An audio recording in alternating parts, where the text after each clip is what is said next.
कि एक समान और एक शांत रूप से हम किस प्रकार जीवन के तूफानों को हम पार कर सकते हैं। तो सबसे पहले ये तूफान कौन से होते हैं? एक तो होता है ऑफ कोर्स बाहरी रूप से कोई तूफान ही आ जाए, जो कि एक्चुअली डॉक्टर लुईस के जीवन में एक बार हुआ था। उनकी एक छोटी सी बोट थी, वो बोट को लेकर समुद्र में निकल गए एक दिन। थोड़ा अच्छा बड़ा सुंदर दिन था, थोड़ा वो सोचे थोड़ी बोटिंग कर लेते हैं, तो उसको रो करते हुए अब वो धीरे धीरे फिर काफी आगे निकल गए। और समुद्र का तो क्या पता होता है, जैसे हमारे हृदय की भावनाएं होती हैं, जो फीलिंग्स होती हैं, वो अभी ठीक हैं और एकदम से एक स्टॉर्म, एक तूफान आने लगा समुद्र में। तो डॉक्टर लुईस ने देखा, लेकिन वो तूफान तो बहुत ही जल्दी से आ रहा था, तो उन्होंने अपनी नाव की गति बढ़ाई। पर उन्हें ये पता चल गया कि मैं इससे आगे नहीं निकल पाऊंगा, मैं तूफान में फंसने वाला हूं। तो नाव चलाने से तो बात नहीं बनेगी। तो उनको एकदम से योगानंद जी की एक बताई हुई बात याद आई कि जब भी आप किसी भी ऐसे किसी भी ऐसी परिस्थिति में हो जहां आपके जीवन को हानि हो या किसी प्रकार का आपको भय आने वाला है, तो यदि आप ओम की जो स्पंदन है, वाइब्रेशंस है, यदि आप ओम में चले जाएंगे तो आपको कोई हानि आ ही नहीं सकती।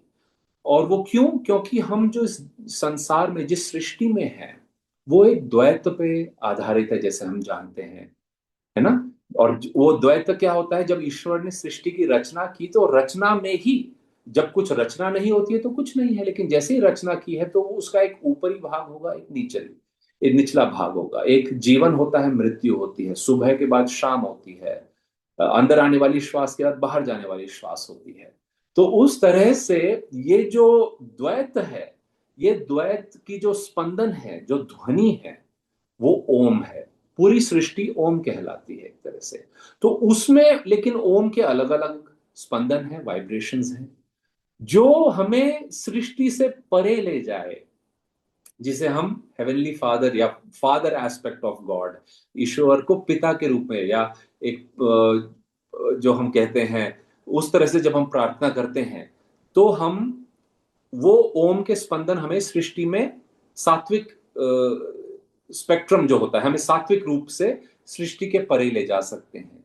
लेकिन वही ओम जब हम उसको इसके निचले निचले निचले रूप में चले जाते हैं, तो हम इस संसार में, जगत में, सृष्टि में उलझते चले जाते हैं, और उसे हम एक डिस्टरबेंस कह सकते हैं। कि है तो सब कुछ ही ओम, लेकिन एक सात्विक रूप है जो बाहर की ओर ले जाता है, बाहर, सृष्टि से बाहर ले जाता है। एक ऐसा रूप है जो हमें बंधन में, बॉन्डेज में रखता है। तो उस तरह से जब हम ओम के स्पंदन में, प्योर वाइब्रेशंस में चले जाते हैं, तो बाहर चाहे कोई भी परिस्थिति, कोई भी तूफान आ रहा हो, कठिनाई हो, वो आपकी तरफ आ रही होगी, लेकिन वो आप तक नहीं पहुंचेगी, क्योंकि उसको वह आप ओम में स्थापित हो गए हैं, जो कि सबसे हाई रियलिटी है।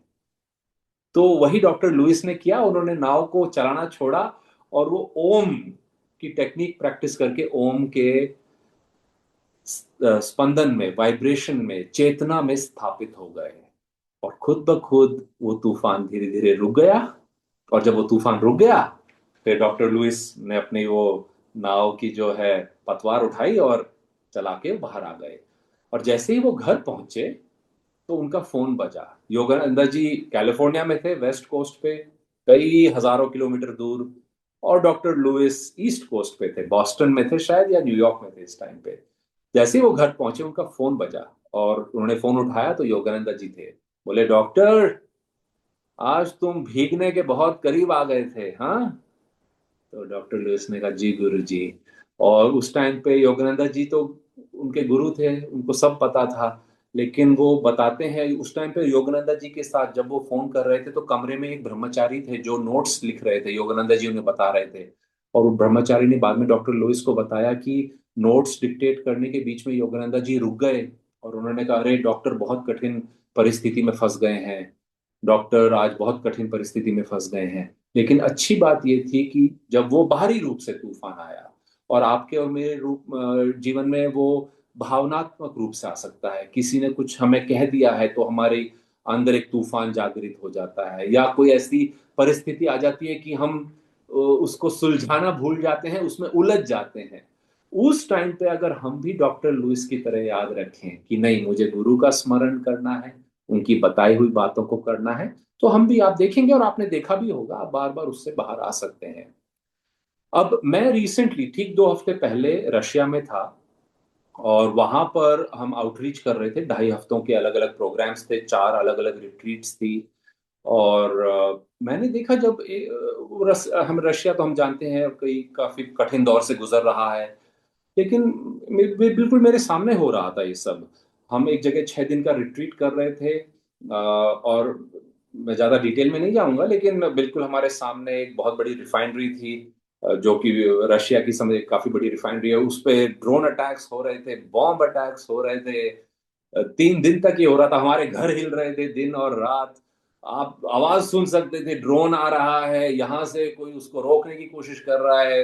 पूरा रात को आसमान एकदम से जैसे धूप आ गई हो, इतनी प्रकाश होती थी। Bomb, drone, ships, naval fight चल रही है। और ये बड़ा इंटरेस्टिंग था, क्यों? और फिर रिफाइनरी में आग लगी 3 बार, 3 क्या 5 बार आग लगी।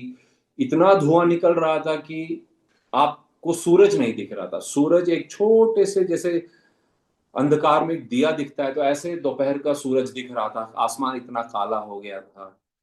और जब आप, अब ऑफ कोर्स अगर कठिनाइयां, हम तो तैयार थे कि कुछ ज्यादा ही हो जाए, तो हम 30-35 लोग थे, हमें वहां से दूर जाना चाहिए, हमारी जिम्मेदारी है लोगों को सही और सेफ और सुरक्षित जगह पे ले जाने के लिए। लेकिन हमें लगा कि नहीं, हम देखेंगे, हम स्टेप बाय स्टेप, दिन प्रतिदिन, घंटे दर घंटे देखेंगे। और इस तरह से 6 दिन बीते बीते। क्रिया रिट्रीट्स हुई, हायर क्रिया इनिशिएशन हुई, शिष्यता शपथ ली, सत्संग हुए, ध्यान हुआ, योगा आसन, एनर्जाइजेशन, सब चल रहा था। 6 दिन की रिट्रीट भगवान की कृपा से हो गई। लेकिन हम उस दौर से कैसे गुजरे, बाद में स्वामी जी हमें कहते थे कि जब हमें अच्छे दिन बहुत जल्दी बीत जाते हैं, ऐसा हमें फील होता है। और जब कोई कठिनाई होती है, जब दांत में दर्द हो रहा होता है, जब हम किसी पीड़ा से गुजर रहे होते हैं, तो लगता है अरे ये तो कब खत्म होगी, ये खत्म ही नहीं हो रही है। और इसीलिए बाइबल में सफरिंग को इटर्नल कहा गया है। लेकिन कृष्णानंद जी ने कहा इटर्नल कैसे हो सकती है? जब आपने कुछ किया है, उस हिसाब से आपको आपके कर्म आएंगे। और लेकिन कोई भी कार्य आपने अगर किया है और उसका अगर कोई दुष्परिणाम है, तो वो अनंत नहीं हो सकता है। ऐसा वो, लेकिन वो अनंत जैसा फील होता है, क्योंकि जब हम पीड़ा में होते हैं तो लगता है ये पीड़ा खत्म ही नहीं हो रही है, समय धीरे कटता है। लेकिन सबसे अचंभे की बात थी कि मेरे लिए, और मैंने कई लोगों से बाद में बात की, ये 6 दिन की रिट्रीट ऐसे चली गई जैसे कि 2 दिन भी नहीं हुए होंगे। और ऐसा क्यों हुआ, मैं इस बारे में सोच रहा था। हम सब 40 लोग बात में बैठ के बातें कर रहे थे। क्यों? पहले तो हमने रिट्रीट को पहले शुरू किया, क्योंकि जैसे आप आए वहां, अब हमारी ट्रेन जहां से आई, ये एकदम समुद्र के तट पे था ये रिफाइनरी। तो ट्रेन भी वहीं से रिफाइनरी के अंदर से आएगी, रोड भी वहीं से आएगी। हम लोग आए और 2 घंटे बाद वहां बहुत बड़ी आग लगी, जिसको बुझाने में 2 दिन लग गए। तो बात यह है कि ये आग तभी क्यों लगनी थी? 2 बार पिछले हफ्ते में भी लग चुकी थी। और हम जब निकले तब कुछ नहीं हुआ, अगले 2 दिन तक वहां सब रास्ते बंद थे। तो हम जब यहाँ पहुंचे तो इतना ऐसा दृश्य तो बड़ा अजीब सा था, पूरे जब आपको आसमान ही ना दिख रहा हो। लेकिन हमने क्या किया, सब लोग एक साथ बैठे कि चलो ओम का उच्चारण करते हैं। गुरुओं की फोटो लेके हमने हमारे मंदिर में बाहर की ओर, उस रिफाइनरी की ओर जहां से धुआं आ रहा था, उस तरफ रख दी। फिर मैं वहां मंदिर में खड़ा हुआ था, मैंने कहा मैं क्या कर सकता हूँ, उस टाइम तक रिट्रीट स्टार्ट नहीं हुई थी। तो मैंने हारमोनियम लिया, मैं ओम नमो भगवते गाने लगा। कुछ लोग अपने एनर्जाइजेशन करने लगे। फिर हम सब बैठे, हमने कहा हम अगले कुछ दिनों के लिए हमेशा प्रैक्टिस करेंगे, एक दूसरे को याद दिलाएंगे, मेरुदंड सीधा रखेंगे। क्यों? मेरुदंड जब झुक जाता है, अरे ये क्या हो रहा है, ये कैसे हो रहा है, ये क्यों हो रहा है, तो हमारी ऊर्जा कम हो जाती है। तूफान तूफान वैसा का वैसा रहेगा, लेकिन जैसे ज्योतिष जी बताते हैं, अगर आपकी ऊर्जा कम हो गई तो वही तूफान बड़ा लगता है। और अगर आपकी ऊर्जा बढ़ गई तो तूफान वही है, लेकिन वो आप उससे बड़े हो गए हैं। तो हमने कहा मेरुदंड सीधा रखेंगे, अमाशय से डायफ्रामेटिक ब्रीदिंग हम करेंगे, चेतना को आध्यात्मिक नेत्र पर रखेंगे, एक दूसरे को याद दिलाएंगे, गुरुओं के लिए प्रार्थना करेंगे। हर 15 मिनट में जो भी सेवा कर रहा है, किचन में, क्लीनिंग में, रूम में, मंदिर में, हम ओम का उच्चारण करेंगे। मंदिर में पूरा टाइम ओम चल रहा था। और फिर हमने विजुअलाइजेशन की, हमने कल्पना की कि ये रिट्रीट में हम अकेले नहीं हैं, हमारे सभी गुरु इस बिल्डिंग में हमारे साथ हैं। वो यहीं घूम रहे हैं, चल रहे हैं, बैठे हुए हैं, हमारे साथ ध्यान कर रहे हैं, हमें ये सारी बातें बता रहे हैं। तो जब आप मन में ऐसी कल्पनाएं लाते हो तो आपका आपका साहस बढ़ता है। आप एक शांत समभाव चेतना का अनुभव करते हैं। और जितना हम प्रयास करते हैं उसमें जीने का, पूरा ना भी हो पाए तो 2 कदम आगे जाएंगे, ठीक है, 1 कदम पीछे आ जाएंगे, लेकिन हम फिर भी 1 कदम आगे बढ़े। तो उस भावना से जब हमने ये प्रैक्टिस, क्रिया योगा, चैंटिंग, हठ योगा, सभी सत्संग, प्रार्थना बार बार की, हम हर बार 9 बार ओम का उच्चारण प्रार्थना में शुरू बार, 9 बार अंत में करते थे। ये करते करते पता ही नहीं चला, आज आसमान साफ है, कल धुआं है, रात को कुछ घंटों में शांति है, कुछ घंटों 3-4 घंटों में बमबारी हो रही है। कोई बात नहीं, बाहर तो तूफान चल रहा है, लेकिन अंदर के तूफान को स्वामी क्रियानंदा जी कहते हैं उसे हम नियंत्रित कर सकते हैं। और वही योगा की तकनीकें हमें सिखाती हैं। क्रियानंदा जी एक बार एक मीटिंग के लिए जा रहे थे, यहीं कैलिफोर्निया की बात है, और बहुत जोर का तूफान आया, इतनी जोर से बारिश हो रही थी कि स्वामी जी ने कहा पूरे वो कार के विंडशील्ड वाइपर्स चलाने के बाद भी वो देख नहीं पा रहे थे कुछ भी आगे का, तो उन्हें रुकना पड़ा। और वो लेट हो रहे थे मीटिंग के लिए। तो उस टाइम, ये तो 1960s की मैं बात कर रहा हूँ, तो आप फोन करके भी किसी को बता नहीं सकते थे कि मैं लेट होने वाला हूँ। तो स्वामी जी थोड़ा, उन्होंने देखा कि वो विचलित हो रहे हैं, तो एकदम से उन्होंने खुद से कहा, अरे ये तूफान तो बाहर एक चल रहा है, इसकी वजह से मैंने आंतरिक तूफान क्यों शुरू कर दिया है। मैं इस तूफान को अंदर नहीं आने दूंगा, यहां का नियंत्रण मैं करता हूं। तो उन्होंने अपना वही मेरुदंड को सीधा रखा, कुछ गहरे श्वास लिए, ऊर्जा को ऊपर लाए, और उसी क्षण में उनको दिव्य मां ने उनके जीवन का पहला गीत गाना दिया। आई थिंक ऐसा कुछ था, my love is far away, वो ईश्वर की बात कर रहे हैं। और स्वामी जी कहते हैं कि इतना उनको उस तूफान में, अब देखिए ये सब कुछ आधे मिनट में हुआ। आप विचलित हो रहे हैं, लेकिन आपने गुरु का स्मरण किया, तकनीक लगाई, अपना मनो बल बढ़ाया, और एकदम से आपकी चेतना चेंज हुई। और जब चेतना बदलती है तो विचार बदलते हैं। स्वामी जी को डिवाइन मदर का एक गाना मिला, और उन्होंने उस गाने को लिखा, और इस प्रकार उन्होंने 450 गीत लिखे, कितनी किताबें लिखी, कितने लोगों से बातें की, भाषण किए। तो आप और मैं भी अपने जीवन में जब ऐसी कोई कठिनाई आई, मुझे लगा बताओ, हम क्रिया कर रहे थे और क्रिया में लोग इतने सुंदर सफेद कपड़े पहन के बैठे रहते हैं, खिड़की के बाहर देखो तो पूरा आसमान काला है, बम की आवाज आ रही है। मैंने कहा ये भी कैसी क्रिया है, लाइट एंड डार्कनेस सब यहीं पे है। लेकिन मैंने और हम सभी ने ये मन बनाया कि हम इससे कुछ सीखेंगे, कि हम इस परिस्थिति के लिए प्रार्थना कैसे कर सकते हैं, हम इससे आगे कैसे आ सकते हैं। क्या इसमें हम होंगसॉग अप्लाई कर सकते हैं? बिल्कुल कर सकते हैं। जब आप होंगसॉग करते हैं, आपको शांति और कामनेस, शांतता का, नीरवता का अनुभव होता है। ट्राई कीजिए। जब भी कभी क्रोध आ रहा हो, कोई आपको तंग कर रहा हो, आप दोहरा श्वास लीजिए। हमारे एक दोस्त थे, उनको रोड में ट्रैफिक, अगर उनकी गाड़ी, कोई गाड़ी को कट कर देता था तो बहुत गुस्सा आता था, वो उनकी गाड़ी कट करके रोक के उनको गुस्सा करते थे। तो वो फिर मेडिटेशन करने लगे, तो उन्होंने देखा कि ये तो बहुत अच्छी तकनीक है, दोहरा श्वास लो और बाहर जाने वाली श्वास के साथ उस क्रोध को, उस तूफान को, उस इमोशन को निष्कासित कर दो, बाहर अपने बॉडी से निकाल दो। स्वामी जी ने सिखाया है। तो एक बार वो ऐसे चल रहे थे तो किसी ने उनका रास्ता कट किया, तो उन्होंने गाड़ी रोकी, तो ये गाड़ी से बाहर आए, और वो जो सज्जन भी वो बाहर आए, दूसरे आदमी, तो इन्होंने उनके आगे ऐसे ऐसे करने लगे।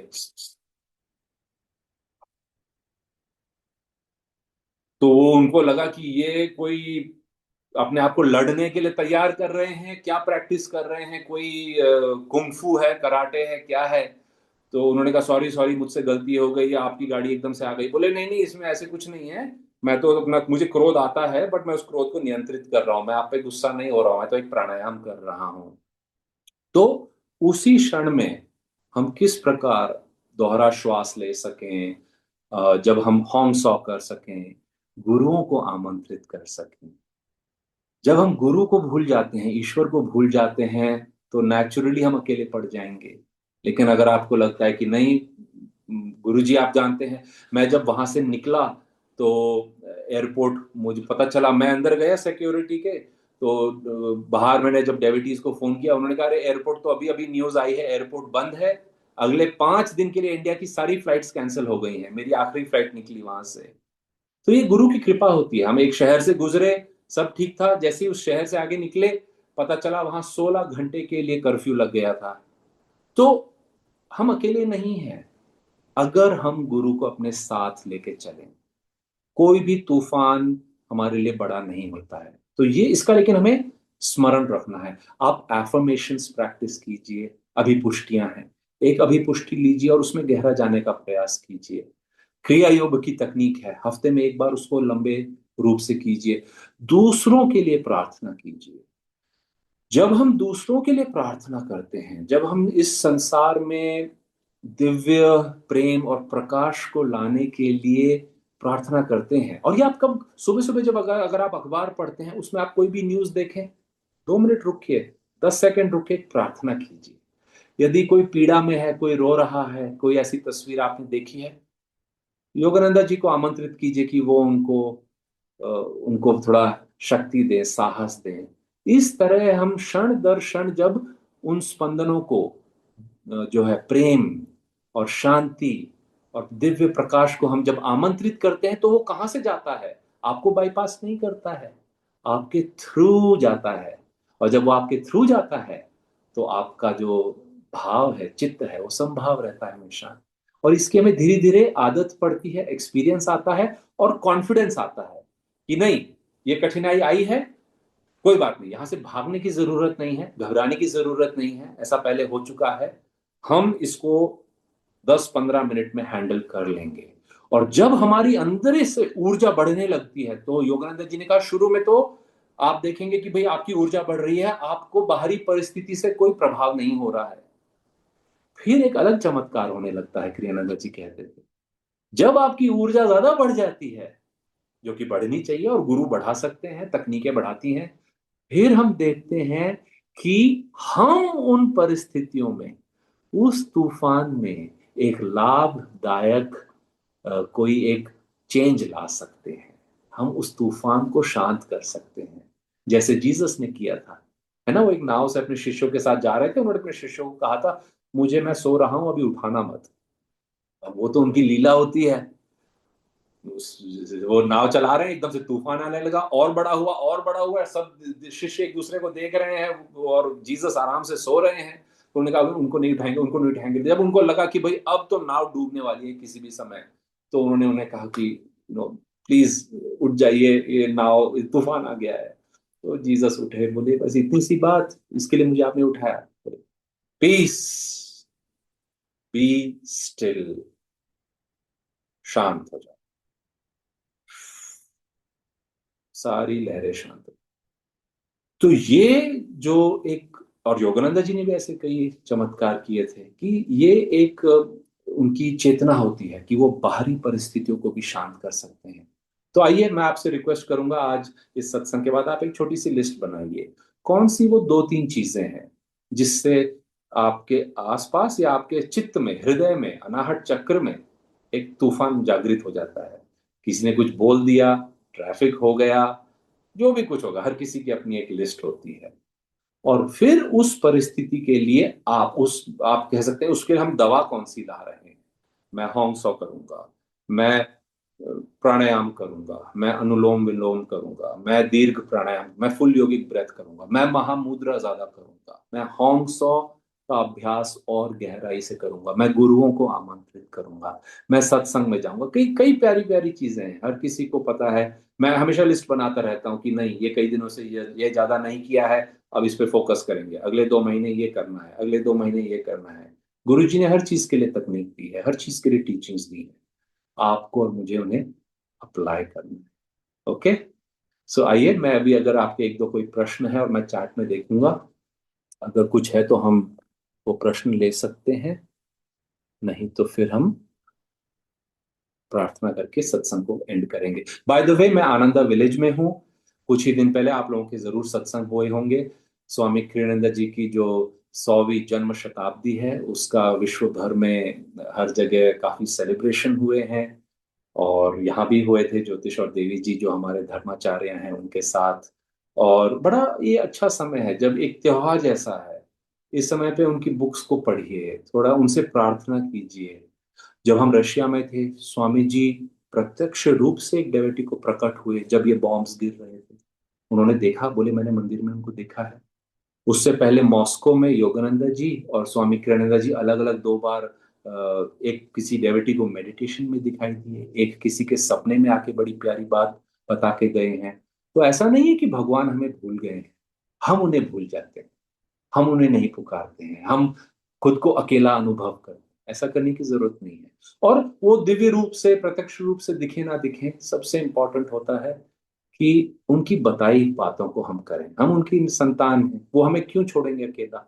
तूफान वो इसलिए लाते हैं, जैसे आप और मैं भी, अगर हमें किसी अपने बच्चे को या भाई बहन को बड़ा करना है तो आप उनको एक टेस्ट देते हैं। उस टेस्ट से पता चलेगा उन्होंने कितनी तैयारी की है, कितना वो जानते हैं। नहीं जानते हैं तो उन्हें और पढ़ना चाहिए और सीखना चाहिए। उसी तरह योगानंद जी भी आपको और मुझे, जब मैंने देखा, किसी ने मुझसे पूछा, अरे पिछले हफ्ते वहां 2 बार बम गिरा है, क्या आप वहां जाएंगे?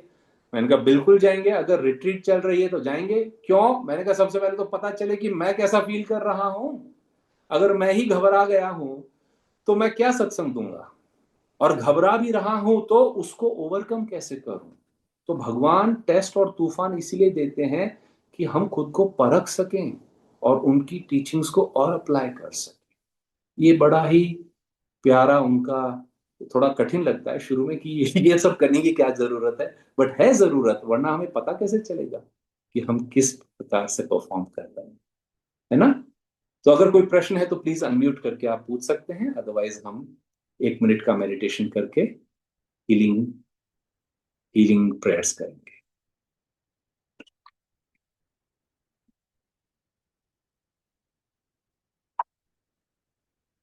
ऑलराइट, मैं उम्मीद करता हूं आप सभी कोई ना कोई बुक पढ़ रहे हैं। और जिस तरह अलग अलग रिट्रीट्स होती हैं, आप अगले रिट्रीट में आ रहे हैं। ज्योतिष और देवी जी अक्टूबर में हमारे साथ होंगे 4 दिन के लिए हैदराबाद में। और वो 82 वर्ष के हैं ज्योतिष जी, वो यहाँ से आ रहे हैं।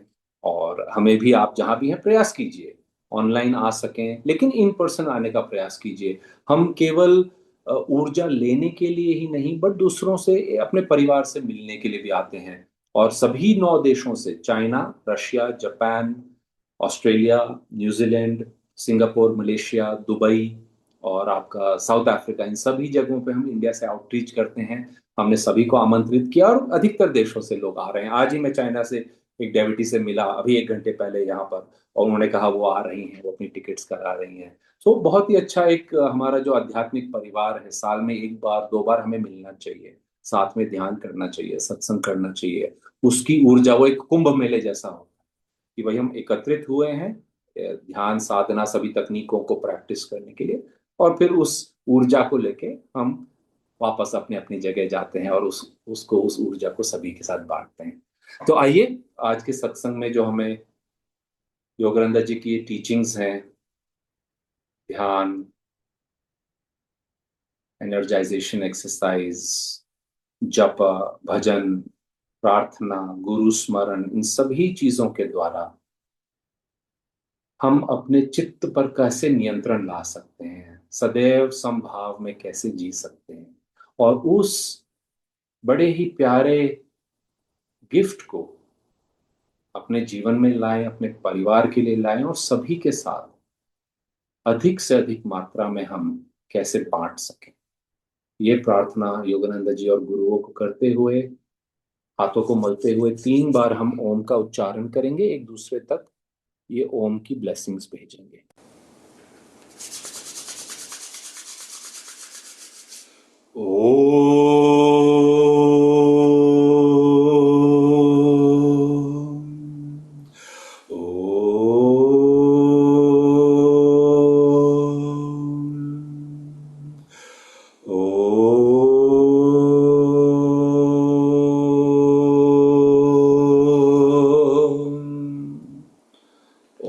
शांति शांति शांति। आप सभी का दिन और आने वाला सप्ताह मंगलमय हो। और मैं 1.5 या 2 महीने में वापस आऊँगा, आप सभी को इंडिया में देखने की आशा करता हूँ। और तब तक हम जब जब कैलेंडर में सत्संग आएगा हम ऑनलाइन मिलेंगे। God bless you friends. जय गुरु।